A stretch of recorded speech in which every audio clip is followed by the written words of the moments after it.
les bien-aimés, j'espère que vous allez bien. Imaginons que nous visitions l'intérieur d'une grotte avec un parcours balisé. Il y a donc des marches, donc des montées, des descentes. Le sentier est étroit, avec des poteaux et une grosse corde servant de main courante pour sécuriser le parcours. Imaginons que 10 minutes après le début de la visite, alors que nous sommes à plus de 40 mètres de l'entrée de la grotte, soudain, toutes les lumières s'éteignent. C'est le noir total. On ne voit plus rien. C'est l'obscurité totale. Eh bien, le premier réflexe qui nous vient à l'esprit est de faire demi-tour tout en tenant la main sur la grosse corde qui nous ramène jusqu'à la sortie de la grotte et ainsi de retrouver la lumière extérieure du jour. Un aveugle est une personne qui est dans l'obscurité totale. Il ne peut voir le lever du soleil, ni son coucher, ni la beauté du ciel bleu avec des nuages blancs. Il ne peut admirer la beauté des fleurs. Il ne peut voir le visage d'un être cher, etc., etc. Nous pouvons comprendre ce qu'est la cécité pour une personne aveugle qui vit dans le noir total. Imaginons ce qu'est un aveugle de naissance, une personne qui ne sait rien de ce que nous voyons dans la vie de tous les jours. Un visage humain, un visage d'un enfant, les fruits que nous mangeons, les légumes. Il n'a jamais vu d'animaux, ni la beauté des roses, ni le soleil, etc. Que c'est très difficile de vivre dans une cécité totale. Mais bien aimés, le texte que nous allons méditer aujourd'hui nous raconte l'histoire d'un aveugle de naissance qui a été guéri par Jésus. Quelqu'un qui est passé de l'obscurité totale à la lumière. Quel grand miracle!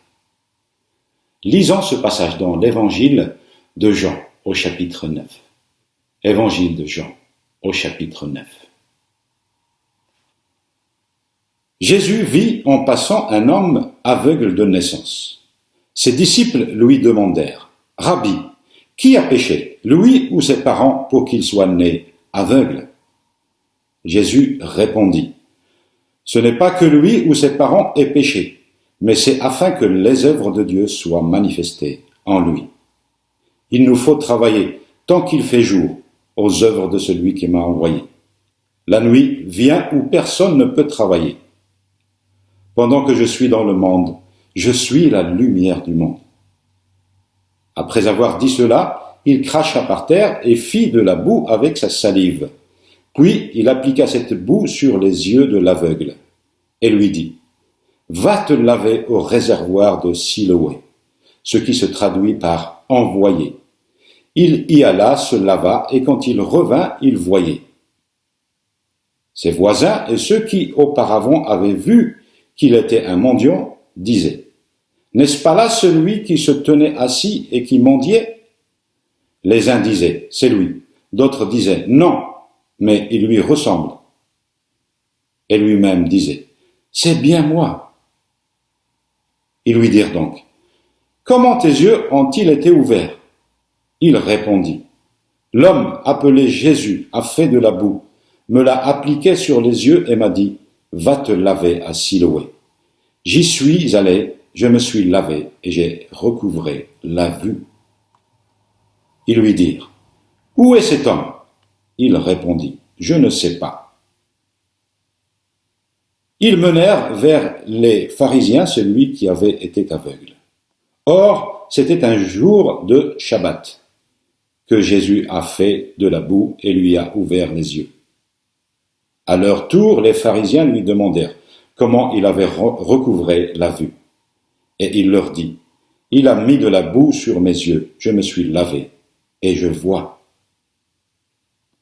Sur quoi quelques-uns des pharisiens disaient, « Cet homme ne vient pas de Dieu, car il n'observe pas le Shabbat. » D'autres disaient, « Comment un homme pécheur peut-il faire de tels miracles ?» Et il y eut division parmi eux. Ils dirent encore à l'aveugle, « Toi, que dis-tu de lui, qu'il t'a ouvert les yeux ?» Il répondit, « C'est un prophète. » Les Juifs ne crurent pas qu'il avait été aveugle et qu'il avait recouvré la vue avant d'avoir appelé ses parents. Ils leur demandèrent: Est-ce là votre fils, dont vous dites qu'il est né aveugle? Comment donc voit-il maintenant? Ses parents répondirent: Nous savons que c'est notre fils et qu'il est né aveugle. Mais comment il voit maintenant, nous ne le savons pas. Ou qui lui a ouvert les yeux, nous ne le savons non plus. Interrogez-le, il est assez âgé pour parler de ce qui le concerne. Ses parents dirent cela parce qu'ils craignaient les Juifs, car les Juifs s'étaient mis d'accord: si quelqu'un confessait que Jésus était le Christ, il serait exclu de la synagogue. C'est pourquoi ses parents dirent: il est assez âgé, interrogez-le. Les pharisiens appelèrent une seconde fois l'homme qui avait été aveugle et lui dirent: Donne gloire à Dieu. Nous savons, nous, que cet homme est pécheur. Il répondit: S'il est pécheur, je ne le sais pas. Je sais une chose, j'étais aveugle, maintenant je vois. Ils lui dirent: Que t'a-t-il fait? Comment t'a-t-il ouvert les yeux? Il leur répondit: Je vous l'ai déjà dit, et vous n'avez pas écouté. Pourquoi voulez-vous l'entendre encore? Voulez-vous vous aussi devenir ses disciples? Ils l'insultèrent et dirent: C'est toi qui es son disciple. Nous sommes disciples de Moïse. Nous savons que Dieu a parlé à Moïse, mais celui-ci, nous ne savons d'où il est. Cet homme leur répondit: Voilà ce qui est étonnant, c'est que vous ne sachiez pas d'où il est, et il m'a ouvert les yeux. Nous savons que Dieu n'exauce pas les pécheurs, mais si quelqu'un honore Dieu et fait sa volonté, celui-là, il l'exauce. Jamais encore on n'a entendu dire que quelqu'un ait ouvert les yeux d'un aveugle né. Si cet homme n'était pas de Dieu, il ne pourrait rien faire. Ils lui répondirent: Tu es né tout entier dans le péché, et c'est toi qui nous enseignes. Et ils le jetèrent dehors. Jésus apprit qu'ils l'avaient jeté dehors. Il le trouva et lui dit: Crois-tu au Fils de l'homme? Il répondit: Qui est-il, Seigneur, afin que je croie en lui? Tu l'as vu, lui dit Jésus, et celui qui te parle, c'est lui. Alors il dit: Je crois, Seigneur, et il l'adora. Puis Jésus dit: Je suis venu dans le monde pour un jugement, afin que ceux qui ne voient pas voient, et ceux qui voient deviennent aveugles. Quelques pharisiens qui étaient avec lui, après avoir entendu ces paroles, lui dirent: Nous aussi, sommes-nous aveugles? Jésus leur répondit: Si vous étiez aveugles, vous n'auriez pas de péché. Mais maintenant, vous dites: Nous voyons. Aussi votre péché demeure. Amen. Jusqu'ici la lecture de la parole de Dieu. Mes bien-aimés, c'est la seule guérison d'un aveugle-né dans tout le Nouveau Testament. L'histoire se déroule à Jérusalem pendant la fête des tabernacles ou des cabanes. Pendant cette fête qui dure toute une semaine en automne, les Juifs habitent dans des cabanes, sur le toit de leur maison ou dans les rues et les places, pour se rappeler le temps où leurs ancêtres vivaient dans des tentes dans le désert du Sinaï à la sortie d'Égypte, du temps de Moïse. Les Juifs dressent des énormes candélabres, des sortes de grands chandeliers à plusieurs branches, portant plusieurs luminaires dans le temple. Et les soirs de cette semaine de fête, les Juifs dansent autour de ces candélabres, tout en tenant dans leurs mains des torches enflammées, et ils chantent des cantiques à la gloire de Dieu. Et c'est au milieu de cette foule, dans le cadre de cette fête des cabanes, que Jésus proclame: Je suis la lumière du monde. Celui qui me suit ne marchera jamais dans les ténèbres, mais il aura la lumière de la vie. Déclaration étonnante qui a choqué la foule présente dans ses disciples. Quelque temps après cela, Jésus marche avec ses disciples dans Jérusalem. Et il voit devant lui un mendiant aveugle de naissance. Cela soulève une question dans l'esprit des disciples. et ils veulent obtenir l'avis de leur maître sur ceci. Rabbi, qui a péché, cet homme ou ses parents, pour qu'il soit né aveugle? Les disciples ont probablement demandé cela parce que c'était une croyance juive de l'époque. Les péchés entraînent des souffrances physiques personnelles. Ils ne voient donc ici que deux solutions possibles à la souffrance physique de cet aveugle: le péché de cet homme ou celui de ses parents. La réponse de Jésus est très intéressante. Regardons dans ce verset 3 que nous avons lu. Ce n'est pas que lui ou ses parents aient péché, c'est pour que les œuvres de Dieu soient manifestées en lui. Jésus disait en quelque sorte: je ne vais pas rentrer dans une discussion inutile. Cet homme est aveugle, c'est pour que la puissance de Dieu puisse être manifestée. Puis, il conclut au verset 4 et 5.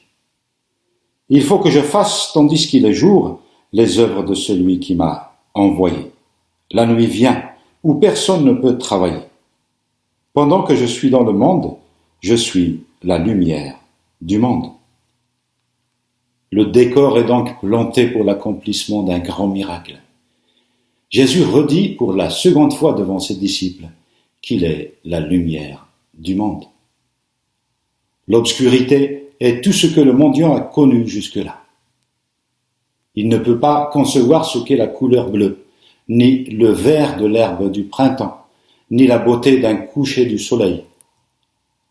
Peut-être a-t-il eu un moment où, étant enfant, il a tendu la main, touché et senti la douceur du visage de sa mère. Et peut-être même qu'une larme est descendue sur sa joue. Mais il ne sait pas à quoi cela ressemble. Il est toujours dépendant soit du bras de sa mère, soit du bras de son père, soit des bras de ses frères et sœurs, ou de ses amis, et de l'aide d'une canne pour marcher. Ce jour-là, alors qu'il mendie dans les rues de la ville, il entend quelqu'un devant lui déclarer: « Pendant que je suis dans le monde, je suis la lumière du monde. » Puis, dans un silence inhabituel qui suit cela, il entend cet homme s'agenouiller près de lui et cracher doucement sur le sol.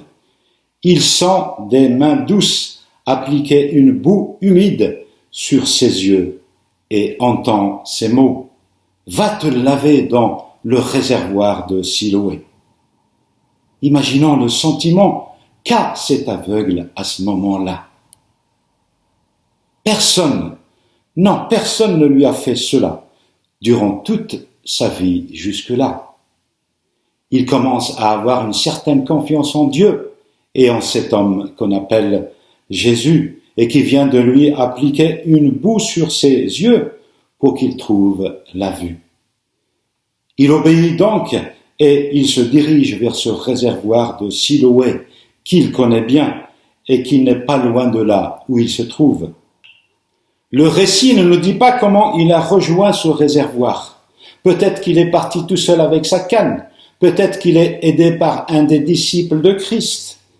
Alors qu'il est en chemin vers ce réservoir, il a plein d'espoir. Quelque chose se passe au fond de lui. Son cœur commence à battre de plus en plus fort. Et si cela fonctionne? Et si vraiment je vois? Puis, incroyablement, alors qu'il se lave à Siloé, la lumière se déverse dans son être. Ça y est, il voit. Pour la première fois, il voit l'eau du réservoir. Pour la première fois, il voit le ciel bleu. Pour la première fois, il voit des visages, des hommes autour de lui. Sa foi en les paroles de Christ a permis que ce miracle se fasse. Il a obéi à cet homme qu'on appelle Jésus, qui vient d'affirmer avec certitude qu'il est la lumière du monde. Cet aveugle-né n'est pas retourné vers son poste de mendicité. Il ne s'est pas dit « Mon poste de mendicité me rapporte de l'argent pour vivre, je vais continuer à mendier ». Non, pas du tout. Il a certainement crié et de plus en plus fort « Ça y est, je vois, je peux voir ». le texte biblique nous dit que certains des voisins de cet aveugle-né, certains de ceux qui l'ont connu auparavant comme aveugle et mendiant, disent « N'est-ce pas l'aveugle-né, le mendiant que nous connaissons qui est là à cet endroit tous les jours pour mendier ? Voici qu'il voit maintenant. » D'autres personnes qui se trouvent là répondent « Non, ce n'est pas possible. Cet aveugle est né aveugle. Personne ne peut faire ce miracle. Non, ce n'est pas possible. C'est quelqu'un qui lui ressemble. » Et cet aveugle dont on ne connaît pas le nom leur affirme « Oui, c'est bien moi le mendiant, l'aveugle-né. Et voici maintenant je suis guéri, je vois. » Alors, les voisins de cet aveugle-né le conduisent vers les pharisiens. Les pharisiens, ce sont ces religieux qui sont spirituellement aveugles, puisqu'ils n'ont pas reconnu en Jésus le Messie attendu, la lumière du monde. Et à la suite de ce miracle, nous voyons des interrogatoires ridicules de la part de ces pharisiens. Tout d'abord, ils interrogent cet aveugle-né, puis ils appellent les parents pour les interroger, puis ils appellent à nouveau cet aveugle-né pour l'interroger à nouveau. Ces religieux, au lieu de glorifier Dieu pour ce miracle, essayent de dénigrer, de discréditer Christ. Et ils trouvent donc un prétexte pour l'accuser. Ces autorités religieuses disent « La guérison s'est produite le jour du Shabbat. Cet homme qui s'appelle Jésus a désobéi à la loi de Dieu. Il a violé la loi du Shabbat que notre prophète Moïse nous a laissée. Personne n'a le droit de travailler le jour du Shabbat. Donc, il a désobéi et c'est un pécheur. » Quelle hypocrisie de la part de ces religieux. En fait, ils reconnaissent le miracle extraordinaire du recouvrement de la vue par ce mendiant, puisqu'ils affirment que cela s'est passé le jour du Shabbat. Quelle hypocrisie! Voyons voir maintenant en détail le déroulement de la scène à l'intérieur de la synagogue. Ces pharisiens demandent à l'aveugle-né ce qu'il pense de cet homme qu'on appelle Jésus. Et il répond « C'est un prophète ». Ces religieux ne croient pas que ce mendiant est né aveugle. Alors, ils font venir ses parents pour les interroger. Et les parents qui répondent « Oui, c'est notre fils. Oui, il est né aveugle. Non, nous ne savons rien de sa guérison. Pourquoi ne lui demandez-vous pas de vous-même ? Il est assez grand pour répondre. » Les parents ont peur de ces Juifs. Ils ont peur d'être excommuniés. Et les pharisiens appellent à nouveau ce mendiant pour une autre série de questions. Et maintenant, ce mendiant commence à être agacé. Il répond à ces pharisiens. « Écoutez, je vous ai dit ce qui s'est passé. Comment il a fait, je ne sais pas. Une chose est sûre, j'étais aveugle et maintenant, je vois. » Donc, évidemment, Dieu a entendu cet homme qu'on appelle Jésus. Vous êtes les experts de la loi, non ? Si ce Jésus n'est pas approuvé par Dieu, comment a-t-il pu faire ce miracle ? Cet homme n'est pas un pécheur. Jamais on n'a entendu que quelqu'un ait ouvert les yeux d'un aveugle-né. Les pharisiens sont en colère contre cet homme pour ses réponses. Ils voulaient entendre autre chose que ce qu'ils viennent d'entendre. Et ils le chassent dehors. C'est le cadeau qu'a reçu cet aveugle-né. Il voit maintenant. Jésus lui a ouvert les yeux. Mes bien-aimés, certains refusent de voir encore aujourd'hui. Ils sont aveugles concernant la vérité sur Dieu, la vérité sur Christ. Ces religieux ne veulent pas admettre que Jésus est le Messie capable de guérir une cécité de naissance, capable de créer de nouveaux yeux pour voir. C'est la folie de ces religieux qui rejettent le Messie. Aujourd'hui, aussi des gens qui connaissent la vérité de l'Évangile et la vérité du Christ ressuscité, qui fait des miracles encore aujourd'hui, eh bien, ils se cramponnent à leur péché et à leur incrédulité. Ils sont des aveugles, malgré leur bonne vue physique. Aux pharisiens, Jésus leur dit Je suis venu dans ce monde pour un jugement, pour que ceux qui ne voient point voient, et que ceux qui voient deviennent aveugles. Quelle déclaration étonnante! Ces pharisiens prétendent tout connaître sur la loi, sur Dieu, mais leur fierté les a aveuglés. Ils ne pensent pas avoir besoin de se repentir, et ainsi ils restent spirituellement aveugles. Ils ne reconnaissent pas en Jésus le Messie dont parle la Torah. Ils ne reconnaissent pas en Jésus le Sauveur qui veut les sauver de leurs péchés et leur offrir le cadeau du pardon de leurs fautes. Ces religieux détestent Jésus. Ils sont contre lui. Ils pensent avoir la vie spirituelle en pratiquant la loi, mais aux yeux des autres. Et donc, une pratique extérieure, mais leurs cœurs sont loin de Dieu.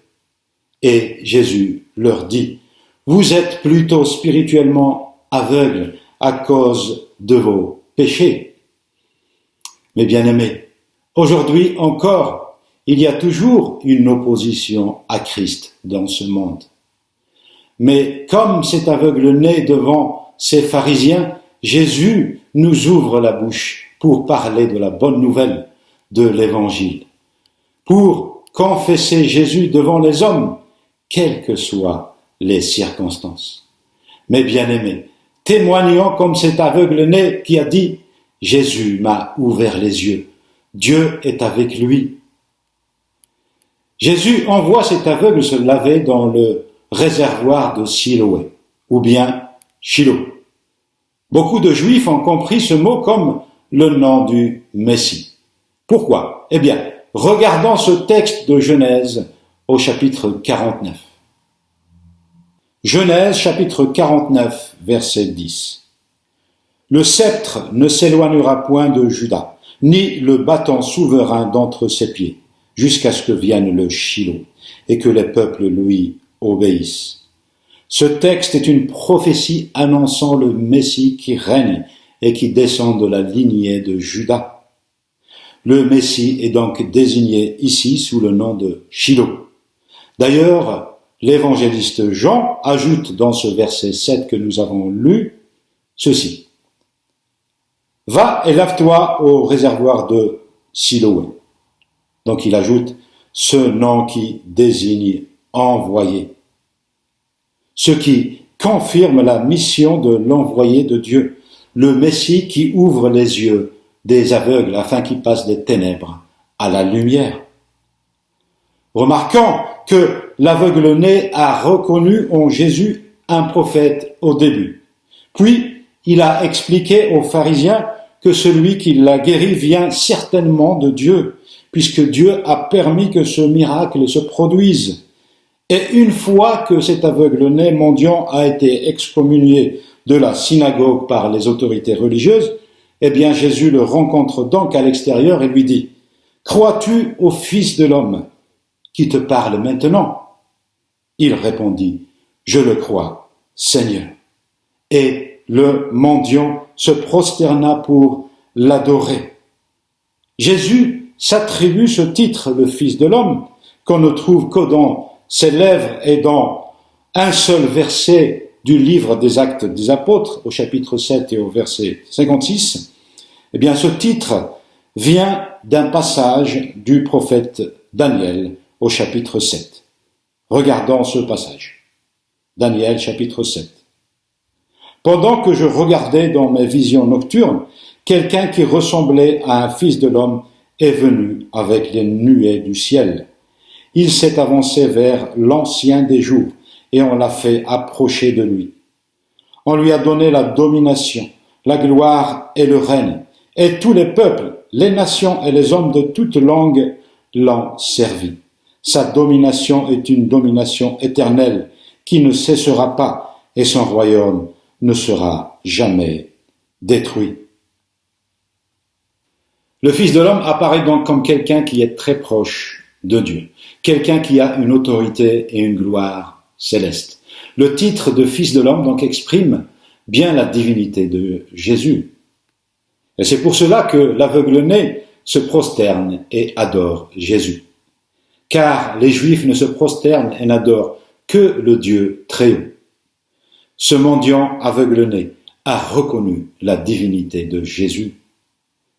Nous voyons bien dans cette histoire la progression de la révélation chez ce mendiant. Il a dit tout d'abord de Jésus que c'est un prophète, puis c'est quelqu'un qui vient de Dieu, puis il a reconnu sa divinité. Cet aveugle-né voit physiquement et aussi spirituellement. Les pharisiens orgueilleux pensent avoir tout compris de la loi. Ils pensent avoir la vue spirituelle. Mais Christ leur dit, « Vous êtes aveugles à cause de votre péché. » Rappelons-nous quelle est l'attitude qui plaît à Christ. Regardons ce passage dans l'évangile de Luc au chapitre 18. Ici donc, Jésus raconte cette parabole à l'intention de certaines personnes qui prétendent être justes. Deux hommes montèrent au temple pour prier. L'un était un pharisien, l'autre un collecteur d'impôts. Le pharisien debout faisait cette prière en lui-même. « Ô Dieu, je te remercie de ce que je ne suis pas comme les autres hommes, qui sont voleurs, injustes, adultères, ou même comme ce collecteur d'impôts. Je jeûne 2 fois par semaine, et je donne la dîme de tous mes revenus. » Le collecteur d'impôts, lui, se tenait à distance et n'osait même pas lever les yeux au ciel. Mais il se frappait la poitrine en disant « Ô Dieu, aie pitié de moi qui suis un pécheur. » Je vous le dis, lorsque ce dernier descendit chez lui, il était considéré comme juste, mais pas le pharisien.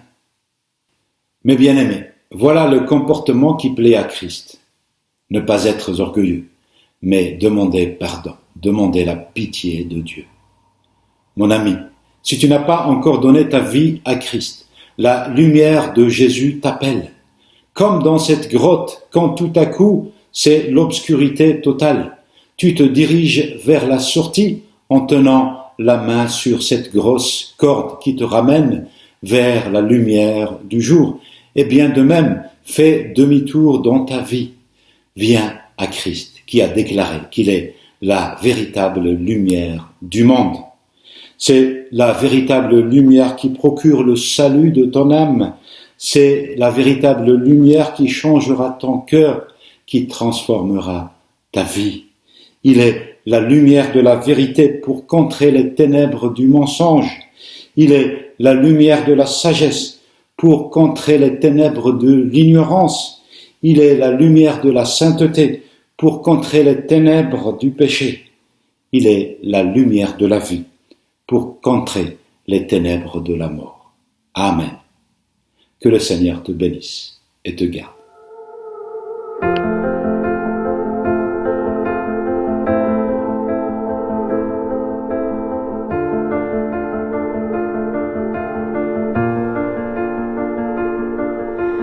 I keep fighting voices in my mind that say I'm not enough.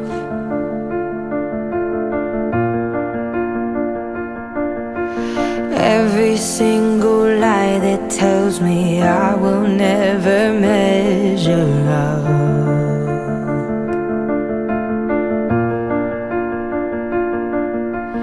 Am I more than just the sum of every high and every low?